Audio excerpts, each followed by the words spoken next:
एकक कोशिकाएं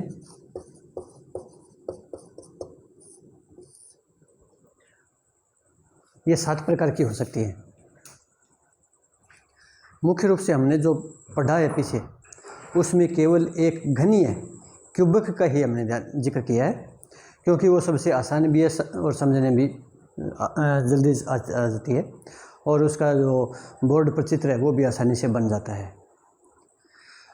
अब एकक कोशिका के कुल 6 पैरामीटर होते हैं, 3 लंबाई के और 3 कोण के, और उनमें थोड़ा थोड़ा अगर अंतर करते जाएं तो एकक कोशिका है वो अलग अलग प्रकार की बन जाती है, और हमें कुल मिलाकर उनमें परिवर्तन करता जाएंगे तो 7 प्रकार की एकक कोशिका बनेगी।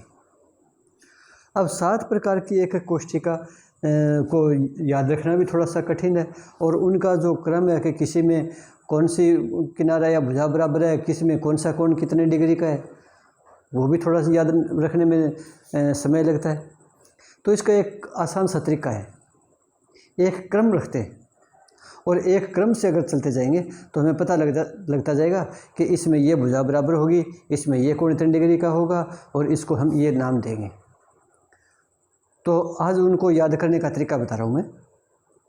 जो 7 एकक कोशिकाएँ होंगी, 7 एकक कोशिकाएँ होंगी उनके नाम है घनीय, द्विसमलंबाक्ष, विषमलंबाक्ष, त्रिसमनताक्ष, षटकोणीय, एककनताक्ष, त्रिनताक्ष, या इनको इंग्लिश में भी नाम होंगे क्यूबिक, टेट्रागोनल, ऑर्थोरोम्बिक, ट्राइगोनल, या इसको रोम्बोइडल भी कहते हैं, हेक्सागोनल, मोनोक्लिनिक और ट्राइक्लिनिक। तो इनको याद रखने का जो तरीका वो इंग्लिश वाले से ठीक रहता है। उसके आधार पर इसका नाम लिखते हैं CTOTHMT,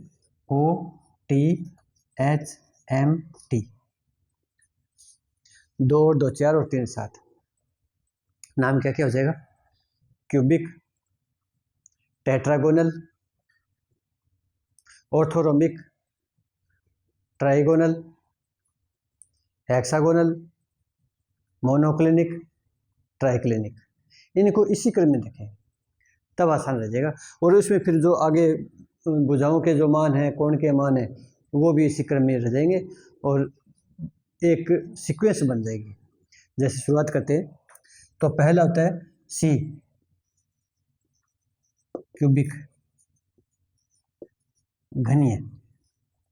और घन की आकृति हमें क्या होती है, शुरुआत से पढ़ते हैं कि घन की आकृति में लंबाई, चौड़ाई और ऊंचाई सब बराबर होती है, कोण 90 डिग्री का होता है। तो A, B, C 3 भुजाएं तीनों बराबर होंगी, और अल्फा, बीटा, गामा सारे कोण 90 डिग्री के होंगे।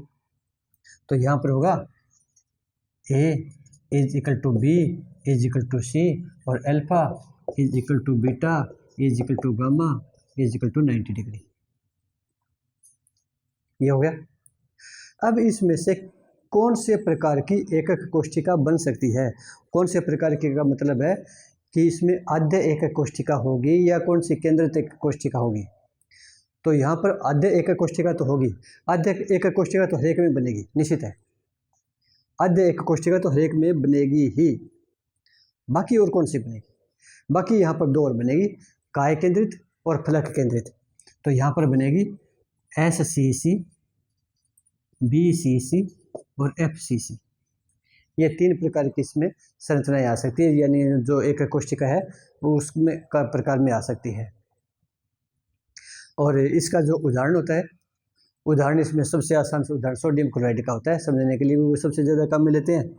तो यहाँ पर जो उदाहरण इसका सोडियम क्लोराइड का है, और कॉपर धातु का भी यही होता है।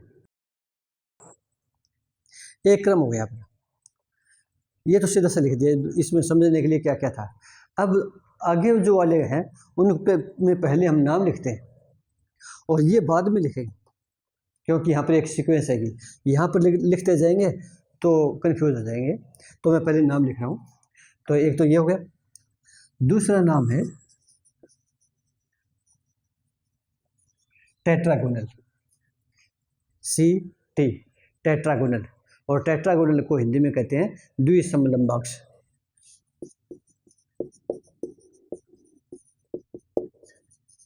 मैं पहले नाम लिख देता हूँ। O तीसरा, ऑर्थोरोम्बिक।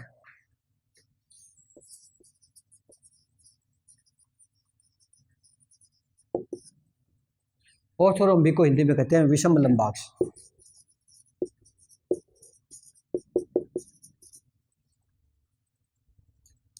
टी चौथा, इसको कहते हैं ट्राइगोनल या रोम्बोएड्रल त्रिसमनताक्ष।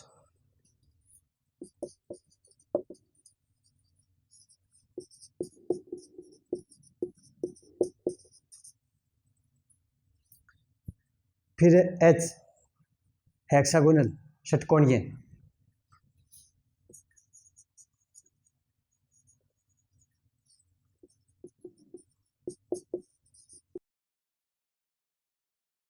फिर है एम मोनोक्लिनिक एकंताक्ष।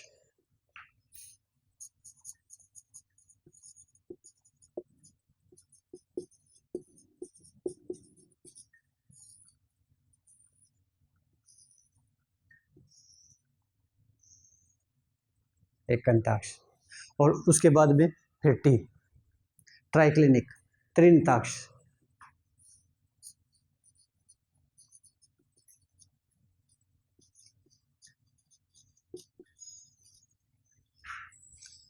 ये तो इसके नाम हुए C T O T H M T.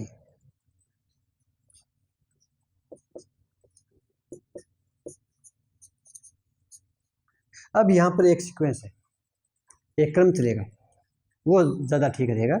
तो ये तो क्रम हम ये रहेगा, जब ये क्रम रहेगा तभी ये क्रम रखेंगे। अगर ये चेंज कर देंगे फिर यहाँ भी चेंज करना पड़ेगा। तो यहाँ क्या होगा, यहाँ अब की बार ये सी बराबर नहीं है, ए और बी तो बराबर है लेकिन सी बराबर नहीं है, ये कोण 90 डिग्री का देगा। ये इतना ही रहेगा।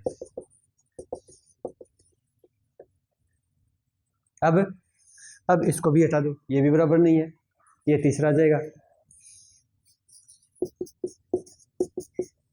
लेकिन ये 90 का है।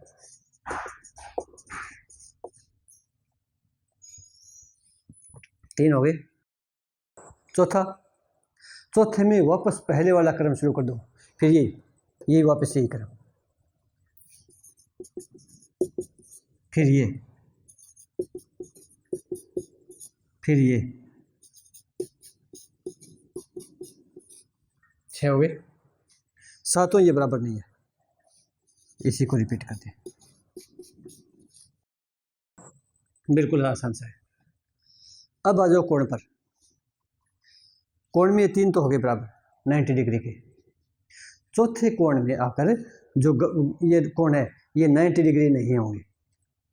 यहाँ पर alpha is equal to beta is equal to gamma is not equal to 90 degree. Hexagonal षटकोणीय, इसमें तुम्हें पता कि एक कोण 90 डिग्री का होता है, नहीं सॉरी 120 का होता है, 120 डिग्री का। तो यहाँ पर गामा को 120 कर देंगे, बाकी 90 के रखेंगे।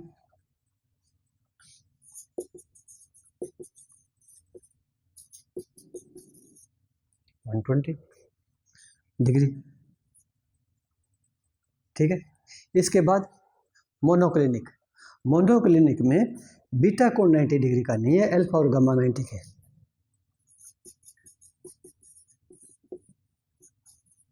Beta is not equal to 90 degree. और ट्राइक्लिनिक में कोई भी कोण 90 का नहीं है।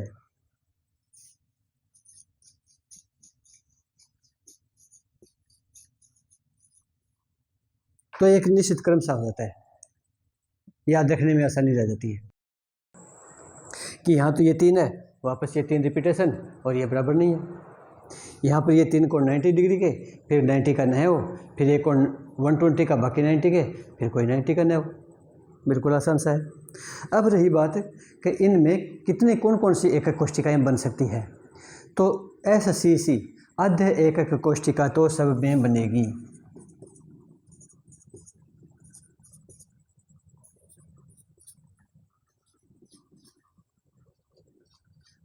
आध्य एकक कोष्ठिका तो सब में बनेगी।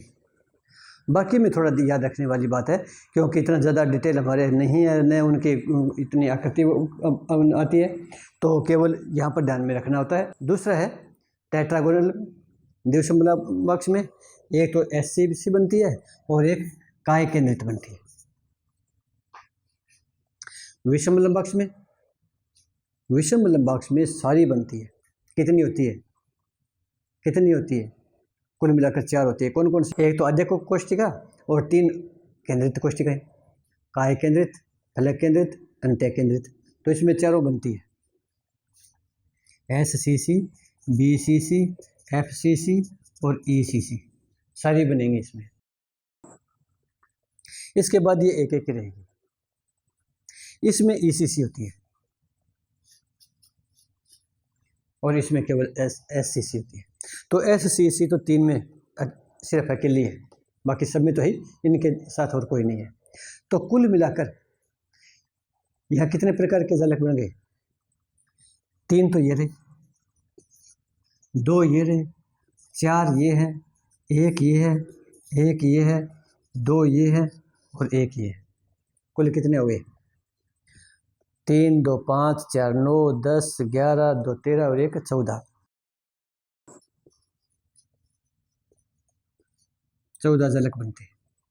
यहाँ 14 जालक बन गए। इनको ब्रेवेस जालक कहेंगे, अलग से लिख दूंगा मैं नाम, इनको ब्रेवेस जालक कहेंगे। अब रही बात इनके उदाहरण की, एग्जाम्पल कौन कौन से होंगे, यहाँ ध्यान में रखना पड़ेगा। कौन से में? गनीय का बिल्कुल आसान सा होता है, सोडियम क्लोराइड है। द्विसमलंब बॉक्स, द्विसमलंब बॉक्स में टिन के होते हैं या फिर कैल्शियम सल्फेट होता है। तो इसमें टिन और टिन ऑक्साइड और कैल्शियम सल्फेट होता है। उसके बाद होता है विषमलंब बॉक्स। विषमलंब बॉक्स में जो उदाहरण होते हैं वो विषमलंब बॉक्स नाम आ गया। तो विषमलंब बॉक्स या ऑर्थोरम्बिक, ये नाम किसके साथ आता है? सल्फर के साथ आता है। तो विषमलंब बॉक्स गंधक होगी और एक इसका बेरियम सल्फेट होता है। तो इसमें होता है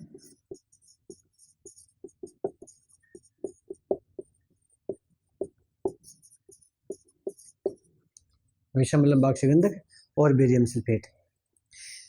इसके बाद बारी आ रही है त्रिसमनताक्ष की। त्रिसमनताक्ष में यहाँ पर जो उदाहरण होते हैं वो कैल्साइट और सिनेबार। कैल्साइट होता है कैल्शियम कार्बोनेट और सिनेबार होता है मरकरी सल्फाइड।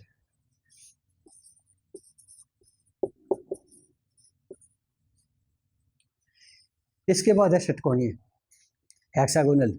और हेक्सागोनल का हमने पढ़ा है, एक ऐसा क्रिस्टल होता है, ठोस क्रिस्टल होता है जिसकी आकृति षटकोणीय होती है। ग्रेफाइट, तो ये तो ग्रेफाइट हो गया। एक होता है जिंक ऑक्साइड।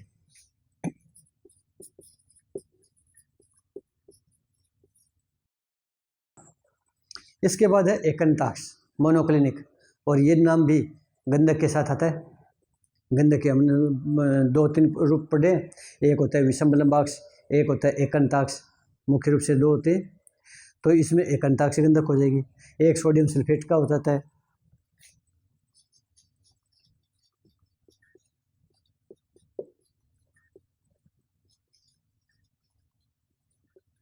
NH2। और फिर है त्रिनिताक्ष। त्रिनिताक्ष होता है पोटेशियम डाइक्रोमेट और कॉपर सल्फेट। और कॉपर सल्फेट भी नीला थोथा जो होते हैं, जिसके साथ 5 जल के अणु होते हैं।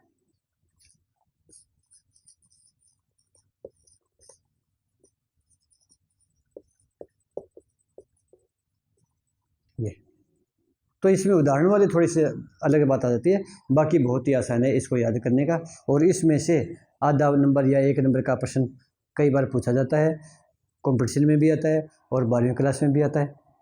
तो इतना तो हो गया अपना इसमें पूरी एक एक कोष्ठिकाओं के बारे में। तो एक एक कोष्ठिकाएँ कुल मिलाकर 7 संभावित संरचनाएं बन जाती है।